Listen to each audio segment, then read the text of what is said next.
Downtown Fargo, where culture, creativity, and community collide. You've heard the headlines. Now hear what's really happening. Bringing the best of Broadway direct to you. The stories, the people, and the places that make downtown the heartbeat of our city. This is Rocky's Downtown Hour with Rocky Schneider. Happy Friday, everybody. This is Rocky Schneider on Rocky's Downtown Hour. Another great show and guest planned for you today. We are starting to welcome back students thinking about how to get those last days of summer, what to enjoy, how to spend those last days sleeping in, going out, what events can we still cram in, any trips left. Thanks, students. I know in Fargo start here in 2 weeks. They went to a back-to-school orientation. My daughter starts high school, so did the orientation as a high school teenager dad now, so I get to have all those joys. But we're still planning a number of events downtown, so people have a chance to both, enjoy the rest of summer, but also as you get back to school. I know we have a lot of, probably a couple thousand new students come to Fargo every year as freshmen in different colleges and universities, and want to introduce them to downtown. So we have something fun tomorrow. We have our lemonade crawl that starts during the Red River Market. We have a record. It's our second year doing it, so records are, still record breaking. But it's our second year. We have 43 different participating businesses. So for one ticket, you get a lemonade crawl mug, and then you get to go around to 43 different businesses and sample different cold beverages, a lot of different types of lemonade. I should have brought the list with me, but we do have the list will be on our Facebook page of the menu, so you can try them all. But it's not all lemonade. It's different types of iced drinks. But I know like Stabo's serving a lingonberry lemonade, and there's a watermelon one and a jalapeno one. And so there's some creativity out there as well. But it's a fun, get out, grab a friend. I think with the tickets we have left are $20. And there's just a handful left. I know we sold out of the handmade mugs, and we're trying to do a final count to see if we can open up anymore. But the handmade mugs with Living the Dream pottery have sold out. And we have the plastic mugs that are branded with the lemonade crawl. It's $20, one cost, and you get to go to 43. We have a trolley that goes around downtown, out to Brewhalla, down to Main Avenue. It kind of makes a loop. And so come enjoy, just explore, have fun. It starts at 1 o'clock tomorrow. Registration starts at noon. And so just come to the Red River Market. We'll be right there in Broadway Square. Pick up your mug, choose your favorite mug, and then grab a bingo card. Thanks to Deb Fredrickson, one of our sponsors. She's donating $20, $50 gift cards to give away for people who turn in the card with a bingo. So you just got to go to different stops, get a bingo, send us a picture, and you can win a $50 gift card. Not bad for a $20 ticket. So I think we'll have 500 to 600 people downtown doing the crawl. So it should be a pretty active day, a way to come down to the market first, extend the market a little bit. What I really love about these is our small businesses get to work together, and it's fun to see small shop owners work together, because I think everyone has a favorite they maybe go to downtown for different reasons. But when you start a new business, it's tough to get those regulars, and so it's a good way to share customers between people. Like maybe Stabo has their regular ones, Old Broadway has their regular ones that have been there a while, but now they get to explore all the new ones in between. And so it's a good way to just walk around, enjoy your community. We also put up streetlight banners, is what we call it, our Streetlight Gallery, but we have this partnership with NDSU that we started. This is now what be our third year, and we have 30 different banners by 23 different student artists. And so on every streetlight in downtown, you'll see a banner with a different piece of artwork, and that's all, from NDSU, our School of Design and Art and Architecture downtown, and we'll have original artwork, and they are up now, and so enjoy them during the crawl. It's fun to see people just staring up and wondering what they're looking at, but everyone's different. Some are, the beautiful part about art is some you'll love, some you might not love, but they're all worth looking at and just kind of exploring what that artist was trying to portray. And I just think I think we're deeming ourselves the arts capital of the North now, and working with Visit Fargo Moorhead and others to kind of make that tagline. But we have over 30 murals, and we have 3 new ones downtown just in the last couple months, I guess, we have up. And so come down and explore the murals, our Streetlight Gallery, enjoy the art that makes living here unique. It's all, local, unique art, right? These are artworks that aren't anywhere else now. And you get to explore them, enjoy our community, and it's free. I mean, the best part about public art is you can go outside, go for a walk your dog, bring a friend, And you can choose if you want to spend money or not, but you can walk around and enjoy free art and just enjoy being in our community, meeting people, seeing people. And we've trying to enhance that for tomorrow, obviously, with the crawl. But for $20, you get to go to 43 different places and try iced drinks, hop on the trolley, so all ages are welcome. Anyways, downtownfargo.com, if you're looking for last-minute tickets for those, it's a fun event. I'm glad we brought it back this year, kind of an end-to-summer thing. But we are looking for a number of things as we start to welcome students back. One of my favorite events that we have downtown is called the Night Bazaar. If you haven't been to Folkways Night Bazaar, every month they have a different theme. This theme is always a little confusing to me because I feel like it can go in so many different directions, but it's called Galactic Rodeo, which I feel fits both kind of the quirkiness and whimsy of Folkways and also sort of maybe the Western culture that we have in North Dakota, where you can go anywhere from cowboy to alien or anywhere in between, and it makes sense.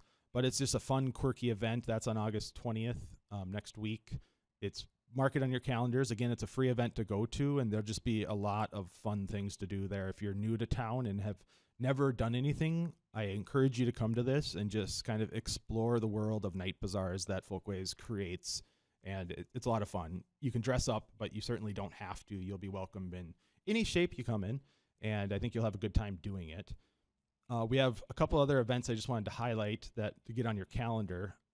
Our second annual Downtown Fashion Show is on September 18th, where we have boutiques not just from downtown, but from around the region that have come together, and we do a fashion show at Broadway Square, and it's a lot of fun. I think last year we had about 12 or 13 different boutiques and 30 different models kind of, running the stage there, and we come out into the whole field, and we have set up chairs around there. And again, it's another free event, and it's just something fun to go to. It's my first fashion show I ever went to, and it was more fun than I expected it to be. It's probably I'm not the target market, but I sure enjoyed it.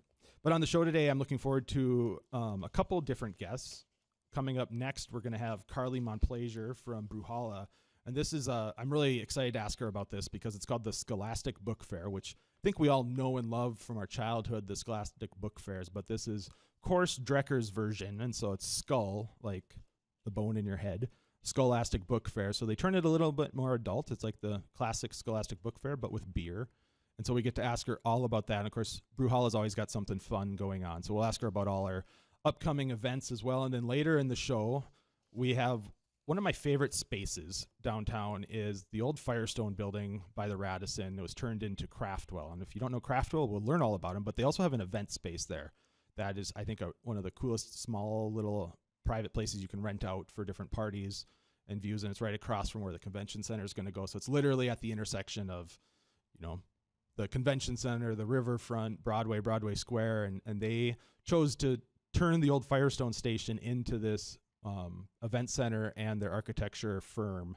And it means a lot to me because my grandpa, it was the manager of the Firestone back in the early middle part of last century, I guess, now that we look at it. So, but I know it's fun to see their office kind of reuse some of that original infrastructure that's in there as part of that. And we just get to ask them. We have Noah Harvey and Tyler Geffro on, and they're downtowners as well. So we'll kind of ask them about what their favorite events are that they like to go to and what other experiences brought them to Fargo and keep them in Fargo, and really talk about how we are as a community.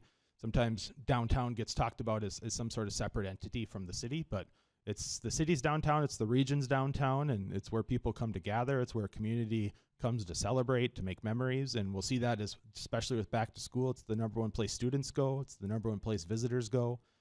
It's that for a reason, and it's important to keep that strong because that keeps people coming back, people choosing to live here. And if you've got a place you want to live, it's a place you want to visit, place you want to work, and it all loops around to make our community better. And so love having guests on that are helping build cool things in our community and then also creating cool events. And so up next, we'll have Carly on from Brewhalla to talk about the Skullastic Book Fair and what that's all about when we get back. Welcome back to Rocky's Downtown Hour. In studio with me is Carly Monplaisir from Brewhalla. Hi. Welcome back to the show. Thank you. Thanks for having me. I love repeat guests. Yep. That's good. Been here a time. It must have gone okay because you got to come back. Yes, and I said yes. Yeah, so. That's true. Okay, so we're talking about the Skullastic Book Fair. Yes, which Sunday. is awesome. Yeah, Sunday, August 23rd, 10 to 4, and we're switching it up this year. Or this time, it's in Brewhalla, so not the Drekker tap room. It's in Brewhalla's spaces on second floor.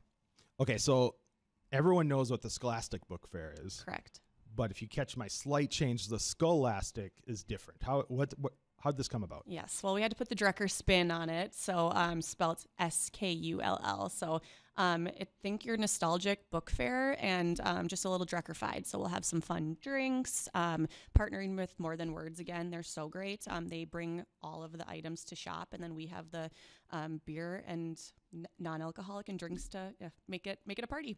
So I think, if I was listening to this without having done any research, not that that's the case, but is this for adults because they're beer? Are you supposed to bring kids? Are there kids' books too? Are there still pencils and pencil bags and all those sort of things? Yes, great question. We planned it specifically right before school because it is all ages. So that's the cool part about it is bring your kids, bring your grandma.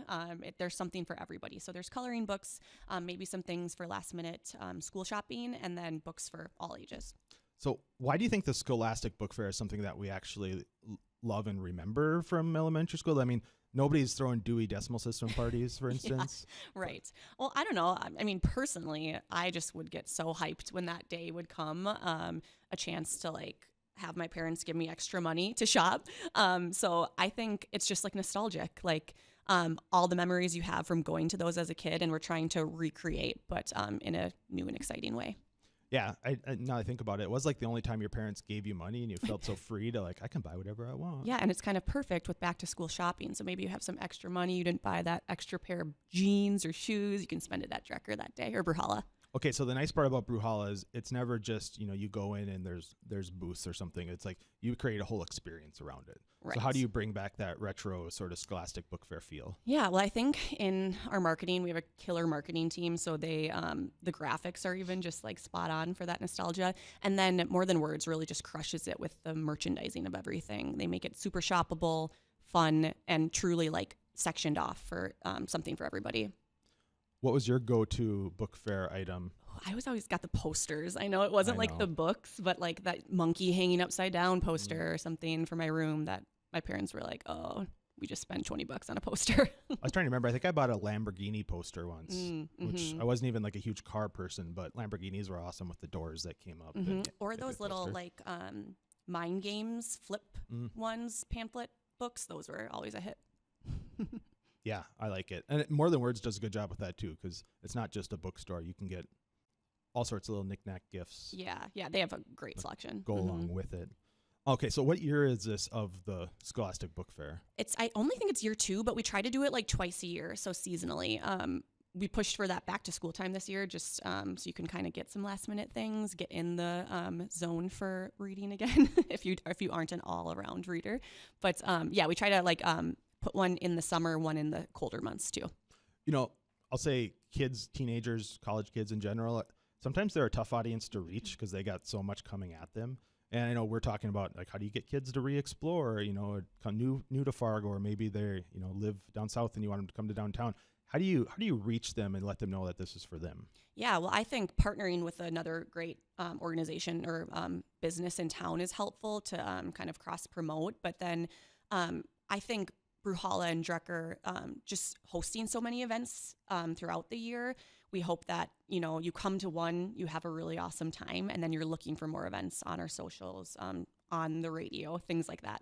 Yeah, and of course, you can follow Brewhalla. Yes, correct. Drekker and Brewhalla on socials. Yeah. There's always something happening. I'm of the Facebook age. I feel like everyone has a different age. Most people in my office, they don't use Facebook. They use Instagram or other. And so it's just it's funny to watch. You got to be on everything. Yes. Yeah. But that's okay. Yeah. And actually read. Can you buy Kindle books there? I feel like people are buying more books again. It's almost not as cool to read on a Kindle anymore, which is fun to see. Yes, yeah. I do know that just through social media, I do know More Than Words has the option to buy audiobooks. I'm not really sure what that looks like, but I know they do have some options. Okay, so do people need tickets for this? Is this a ticketed event? Nope, it's a free community event. So show up whenever throughout that time period, shop, hang out, eat food, grab a beer, grab a soda, whatever. No school ID needed? No school ID needed. Yes, all ages. I know. I feel like it should be an 80s theme. It just could come dressed up, but. Yes, we did have one year, and TBD for this year, but an old school photo booth backdrop. So you can get that photo taken again or with your phone. And the nice part about Brewhalla is obviously you have this event going on that's immersive, but everybody, all the stores there lean into it as well. So you can Yeah. still enjoy Yeah. all the regulars. Oh yeah, totally. And I mean, the beauty of that time frame too, it's like come grab a coffee at the start of the event, hang out, grab lunch after, grab a beer. Yeah. And I know, tomorrow we can also get to Brewhalla. We have the trolley going around. I should have looked this up. There's 3 or 4 different places in Brewhalla that are on the lemonade crawl. Yes. Yep. And Yep. so you can park there, start there, hop on the trolley, or vice versa, and enjoy. I think we actually just signed the bird up today too. Oh, perfect. Yeah. And I know Plant Supply was one of them. Yeah. Yep. Cows and Creamery, Mhm. Unglued. I think Unglued was the first sign up we had all Oh, together. yeah. So thank you to them, because it's always Yes. nice when you're doing an event to have And those. happy birthday to them. They just Oh. celebrated their anniversary. So yeah. Yeah, they're always great and always down for fun. Yeah, Unglued is amazing. Yeah, and reminds me I need to set a sign up like, please don't sign up to events the day before, but we still love the bird. Yeah. Oh yeah, yeah. It's good. Mhm. Okay, what other events are coming up at Brewhalla? Oh gosh. Next big one, Drekker Fest. So September 11th and 12th. 11th is our big beer release, merch release. We'll have tattooing in the tap room, kind of the start of the crazy fun day. Wrestling show, ticketed wrestling show, 21 plus that night. And then Saturday is kind of the big day, carnival, huge free event in our parking lot and tap room. And then ending with a big concert. So keep your Have eyes. you announced the concert yet? Not yet. So You're breaking the news here? Yes, No. but no. Not I can't quite share the headliner yet, but keep an eye on our socials. As always, it's going to be awesome, free event. So come out. Yeah. So I was looking into the amateur wrestling, not for myself, Okay. but to hold an event. Okay. And I was curious. I think there's like a couple different options in town for it, but they have their own characters too, which is fun. Like I Oh, feel yeah. like I would really get into that. Mm-hmm. Yep. We've worked with Time Bomb for a lot of our wrestling shows. They're great. Yeah, it's quite the experience. So if you're, we do make is this that one 21 outside plus. then? Yes, yeah. So it's going to be right. Livewire's helping us with production. So big ring in the middle of the parking lot, standing room only, beer outside though, big tap trailer outside. So always a good time. That sounds fun. Okay, so what are the dates of? Yes, Drekker Fest. So, Scholastic Book Fair, Sunday, August 23rd, Drekker Fest, Friday, September 11th, and then the big day, Saturday, September 12th. You know, what I love about Brewhalla for our community too, and talking with, Mark, who's on my board, Mm-hmm. but just the idea that you found weekends that you created events around, because especially, a lot of people go to the lake in the summer. We all know this, but that means there's a lot of people that don't. Yes. But yeah. for an event, sometimes it's risky to do it on a not busy weekend, but that's the whole point of this, is to give everybody else something to do. And I know it's why we chose this weekend for the lemonade crawl. It's why we've done other events on holiday weekends. Yeah. We take the risk, and I feel like Brewhalla's just mastered that. Yeah. We truly try to host events for everybody. So, whether it's a Scholastic Book Fair, all ages, 4th of July parking lot party for people that might not have plans, or, like a 21 plus wrestling show. We really try to captivate everybody in the community and people coming in from out of town to show why Fargo is so cool. Yeah. You had a cheese rave at one Cheese point, rave, which yes, with I missed Luna. that one, but Mhm. that was Yeah. an interesting one. Yeah. Fun stuff for 2027 too. So Awesome. yeah. And so to me, Drekker Fest has always been intimidating, because it feels like you have to be a regular or Oh, no. something, because I think by the name, you're not really sure what Yep. it is, but it's really just an open Yeah. invite to everybody. Yeah, really, it's us celebrating our anniversary, but doing that with a huge free event to, hang out with our people and people that want to experience Drekker for the first time. So we put a lot of work into it. It's kind of an all-year planning for this, but there's bouncy houses, mechanical bulls, axe throwing, reptiles, things for the family during the day, and then it kind of turns into a little bit of a more 21 plus crowd. We do say all ages can attend the show with a guardian, but some of the shows are more suited for older audiences. But yeah, so really fun day.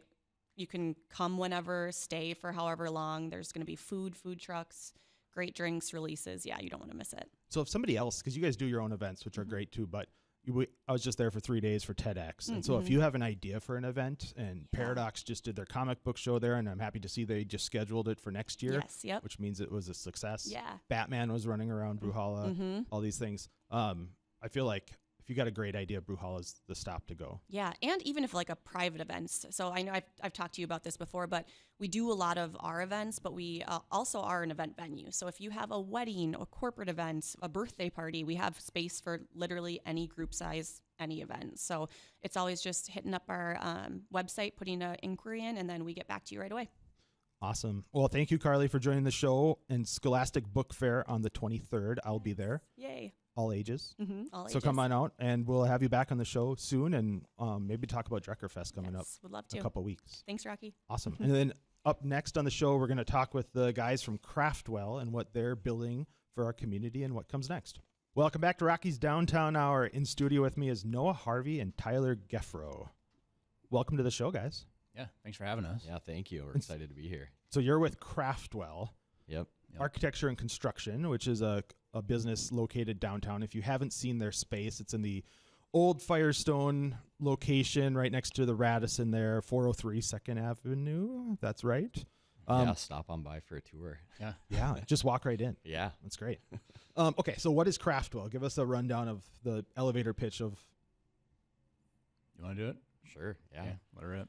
Yeah, so I mean, historically we started as a residential architecture firm. We've kind of grown quite a bit, and I think people kind of don't really know all that we do. We do stuff from small cabin remodels all the way up to big multifamily projects, mixed-use projects. So a lot of intention, a lot of design. We also have the construction side as well, which is a really interesting piece of the business. So it's just an awesome place with great people. Yeah. So what do you each do there? A little bit of everything. Mixed bag. Take the garbage out. Yep. Yeah. Sweep the floors. Yeah. I would say I specialize more in the visualization side of things. So like interior renderings, exterior renderings, visually communicating ideas to clients, and internally too, just to kind of get a better idea of,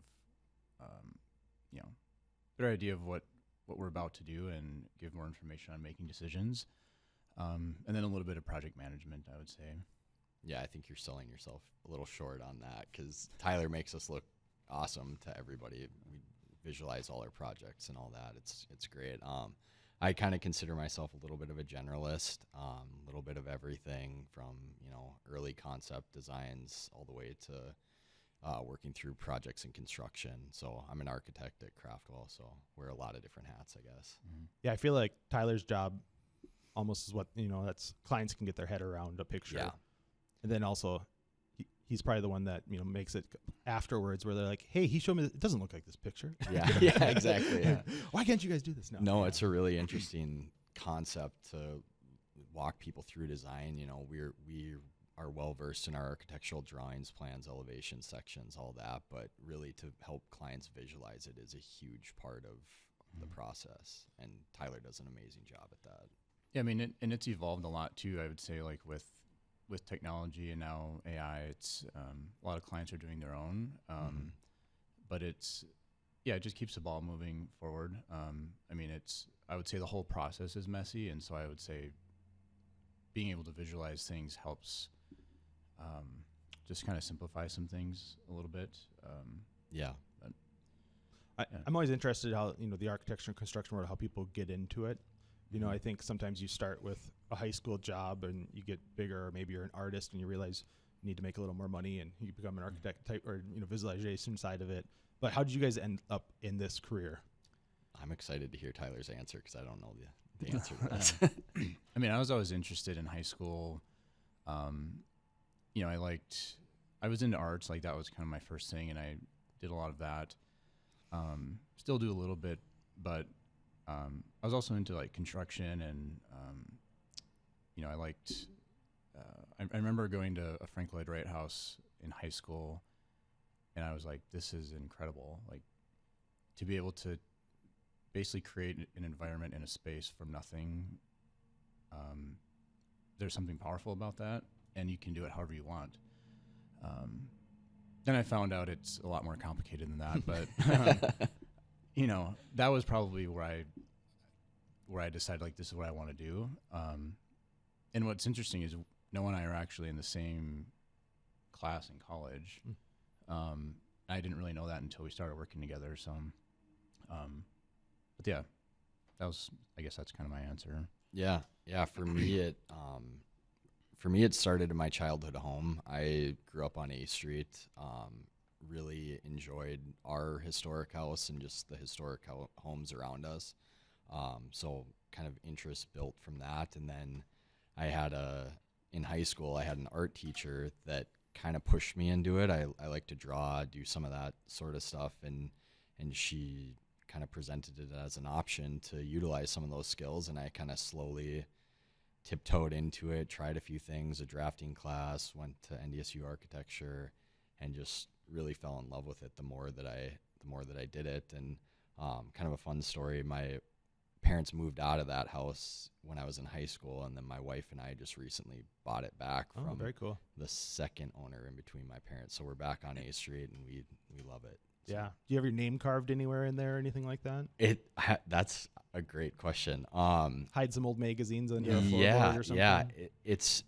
That was one of the coolest things about getting back into the house is my parents put an addition on the home when we were there, and they poured a new driveway. So it's got most of my family's names written into the driveway.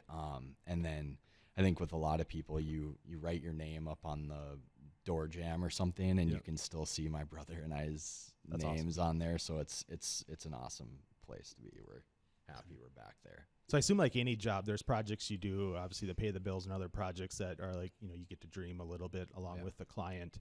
When you look around or drive around, are there any local ones that you're like super proud of? Like you could annoy your family constantly because, hey, I did that. I did that every time you drive by. What comes to mind when you think of like your favorite project you've been on?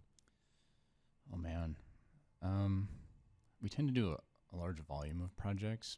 There's some where I just like totally forget that we even did it. Mm-hmm. But locally, there's a handful that, that I personally like. I maybe touched a little bit, but wasn't like completely involved. I would say one like Vetter Dental was like kind of one of my first projects that I was heavily involved, or I guess more heavily involved in.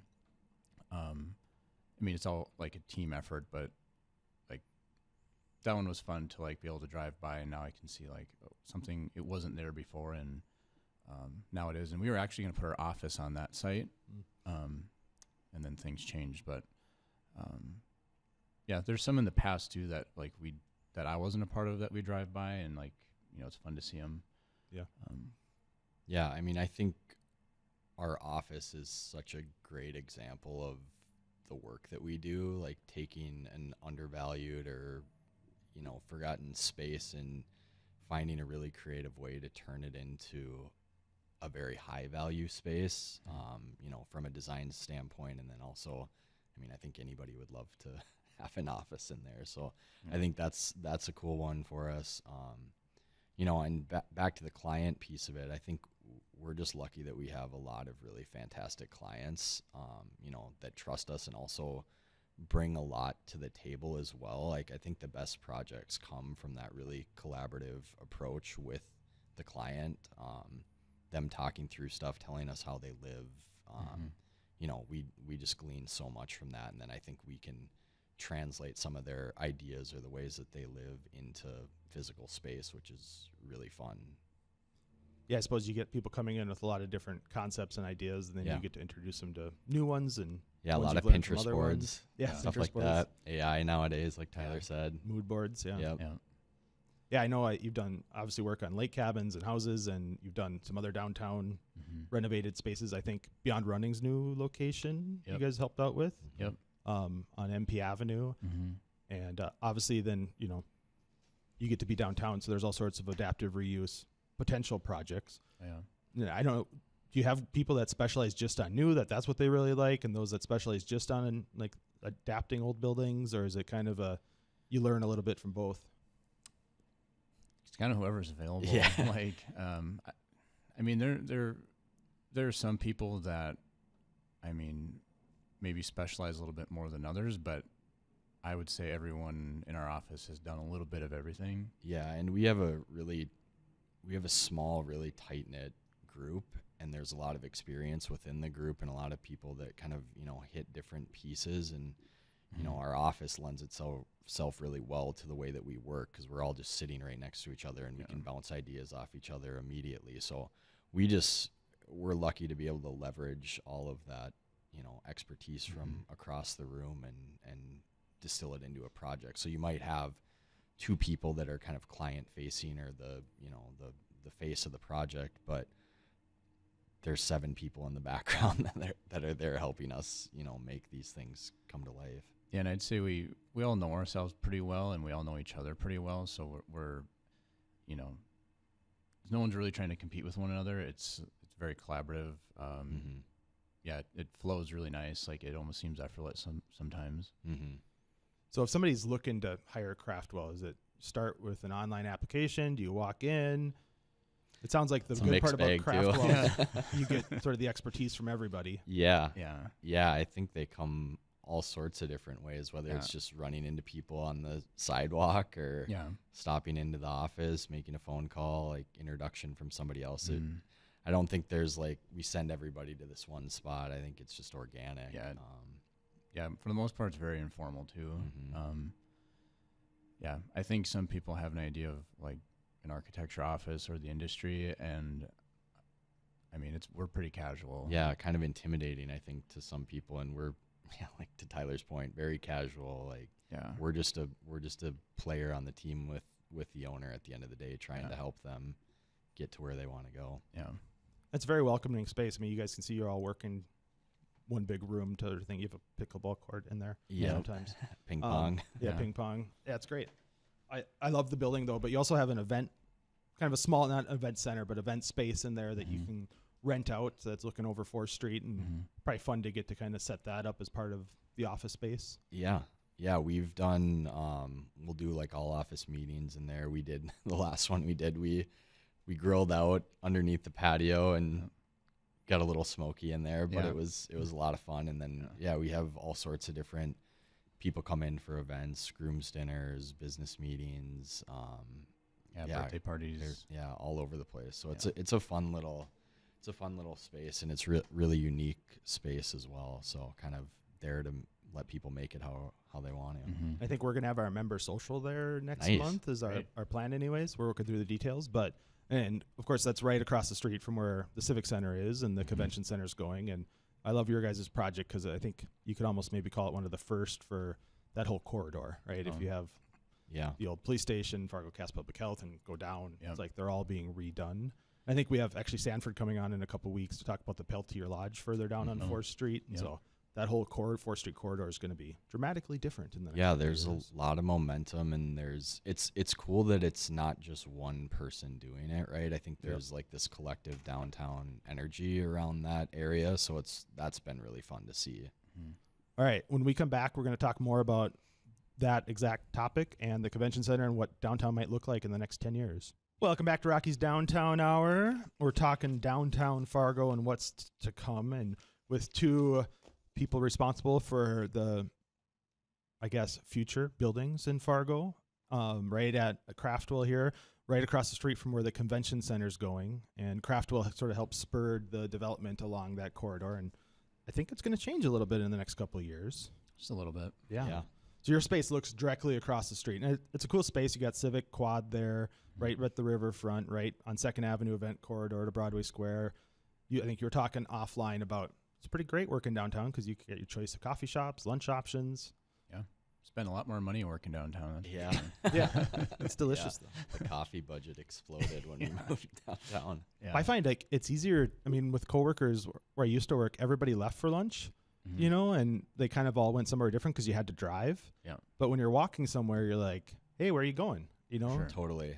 And you get to it's a grab lot lunch more together. Yeah, a lot more spontaneous, a lot more, afternoon walks, coffee runs. People just, team up and run over to the Broadway Square and have lunch there. It's awesome. We love it. I've even have younger people, they talk about you have to use apps to date and meet people now because you don't have those regular get-togethers. Like downtown, you run into people and you're walking around, you eat lunch, and it's like, if you like somebody, you shoot your shot. Yeah. You actually get to see people. It's not just in the line at Chipotle or something, Yeah, I mean, the ecosystem is pretty neat. I mean, it's still this like old school way of living, I feel like, of just like running into people organically, having a conversation, it leads to something else, and all of a sudden you're, you know, doing something crazy. Right. Sometimes, but yeah, I like the ecosystem that exists down there, and it's there's good energy. It's great energy. Yeah, it's like a small town where you bond with each other because you see each other on a regular basis, and Yeah, you may end up exactly. being friends, kids being friends, or doing work together, you know, business Yep. together, just hanging out together. It could be a lot of different things. Mm-hmm. But with the convention center, I mean, we're supposed to have, I've seen the estimates, 100 to 150,000 people a year that come to this convention center. So that's 2,000 to 3,000 people a week at that location. Like, I don't know, I can't really fathom what that's going to be like, because it's fairly busy downtown, but that's a lot of people walking around. Yeah, and I mean, it is, but at the same time, like, the market has, you know, thousands of people every Saturday. So like, Right. Yeah. I think there's maybe like a perception of like it's going to be a ton of people, and it will be maybe more consistent, but like Fargo's already handling that. So it's not like, I don't think it's going to be overwhelming. I think Fargo downtown's perfectly capable of handling that, and I think it's actually going to I think it's going to benefit it even more. Yeah, I think it'll plug in really seamlessly. I think we're kind of set up for it. Like, you've got the restaurants there that are ready to serve people. You've got coffee shops, all that stuff. So I think it's ready to go. Yeah. Yeah, and you know, you guys are professionals. You probably go to your share of conferences.